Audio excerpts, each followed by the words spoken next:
Throughout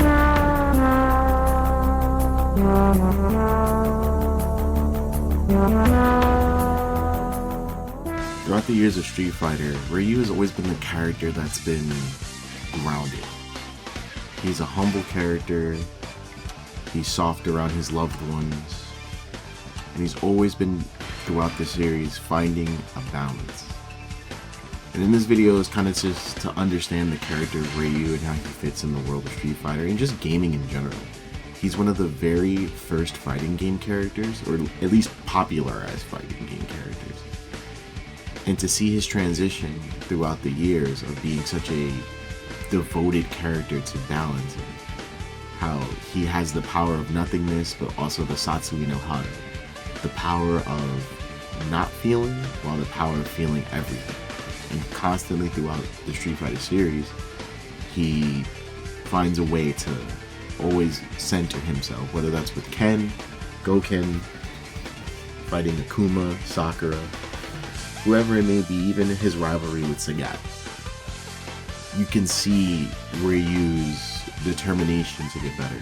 And in this mini-series, I don't know if I'm going to make it a popular series, so I would say, like, make sure to like, comment, subscribe to really understand where the video is trying to take you.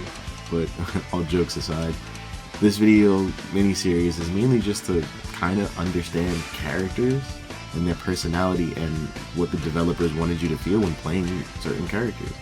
So we're kind of going to go over Ryu with this.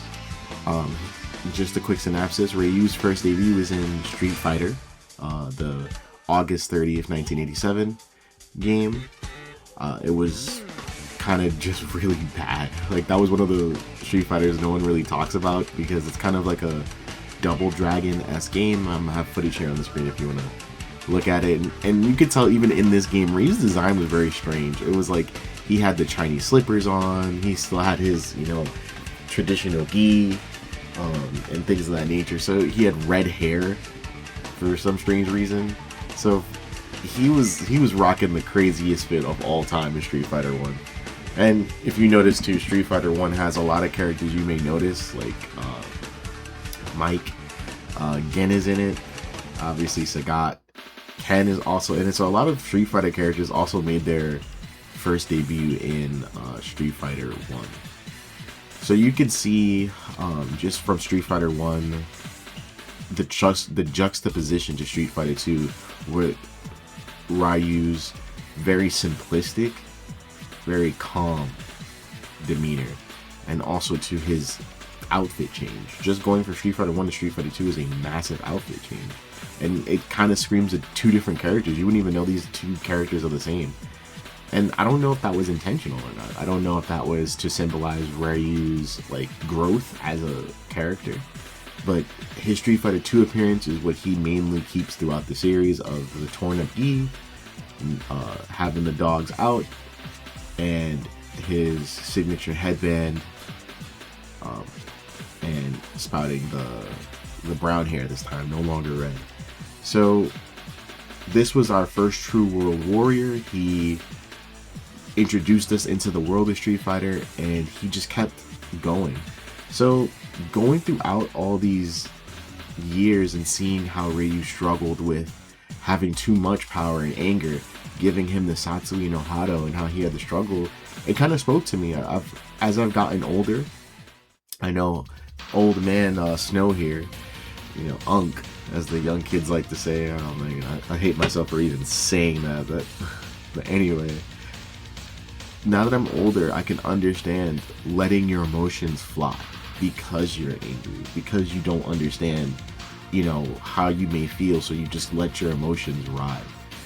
I originally had a script for this video, but I said, no, I'm just going to go right off the cuff here and just talk about how I feel. And I think Ryu would want the same thing. Not something curated straight off the, piece of paper, but something from the heart. And also just dealing with life in general. His friend is going off to start a family. Ken starts a family. He has a mini protege, and Ryu's just kind of living his best life. And sometimes when you're trying not to feel anything because you felt so much in your life, you try to do the inverse opposite. So instead of addition, you're doing subtraction. So instead of feeling everything, Ryu decides to feel nothing. And that's where the power of nothingness comes in. And I think that also is a extreme as well. He saw how his master Goken, who mastered the art of nothingness, saw how it detracted him from developing strong connections with people around him. So he had Akuma, who used all his anger and lust and all these feelings to give him immense power, while he watched his mentor, his sensei, essentially feel nothing in order to gain power. So both characters are two opposite ends of the extreme, and I think that's such a great notice in life. I think as I grew up, I had a lot of people who were kind of in a similar situation of either feeling too much or feeling too little. So Ryu's such a great character when it comes to understanding balance, not letting your anger take over or any other emotion take over. Have a balance, or don't feel anything at all. It's such a strong thing. And I think now that I'm in my 30s and I'm kind of figuring out more about myself, I think it's so important to kind of look back at these characters. And I kind of want to do that in this series, is kind of just look at different characters and how they're meant to tell a story. It's not just fighting games. These are people who designed fighters who are regular people.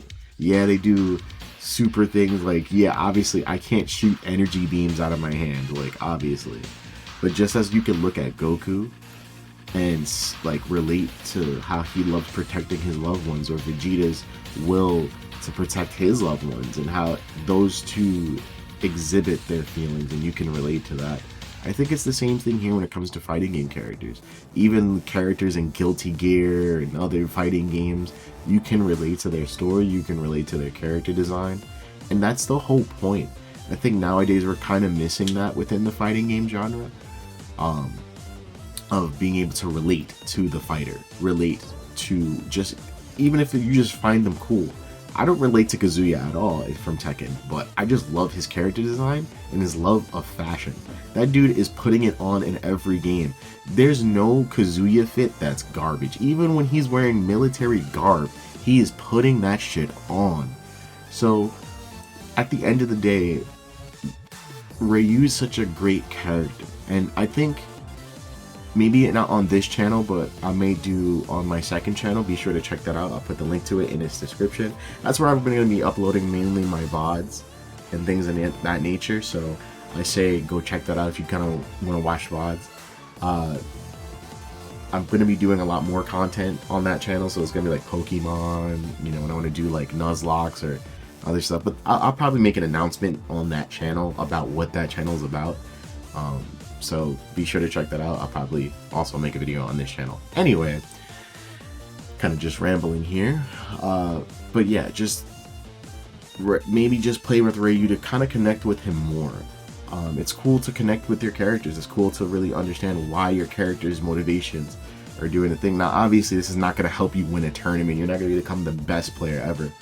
But I do think you'll win something a little bit better, and that's more respect for yourself, more love for your games. I know right now a large consensus is that video games are not the same anymore. They're kind of just boring and bland. And I think that's because a lot of people aren't connecting anymore to the characters. The whole point of connecting to the character is to make it feel real, to make it feel like Ryu is actually in the room with you, holding your shoulder and saying, you got this. He's your mentor, you're his student. You don't have to be Evo. Street Fighter didn't have the intentions of having a major worldwide tournament, even though ironically that's what the game is about. It didn't think about that, but it helped provided that. And I think we miss that now. We miss the big moments. We miss the fun, the technical skill, the community, the camaraderie. Everything has become monetized. Everything has become mainstream, and it's ripping away from the games. So I would just say, hey, sit down at your favorite fighting game, look at the roster, forget a tier list, forget who's the best character, who's the worst character. Look at the roster and just say, I like this character because this character brings me joy when I play with them. It could be the worst character ever. I play the most strangest characters in Guilty. I play Baiken because Baiken is me. She's badass.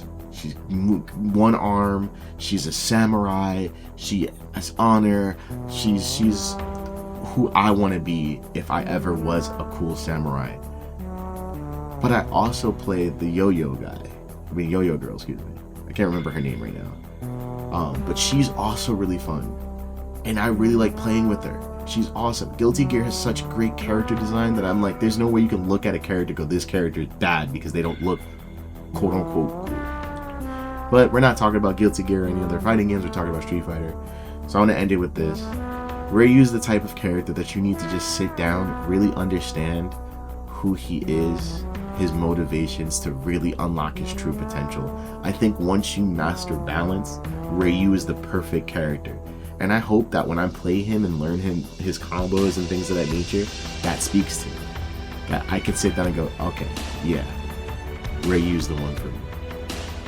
Be sure to like, comment, subscribe. I want to hear your comments of what Street Fighter character speaks to you. And without further ado, I'll catch you in the next video. See you later, guys. Peace.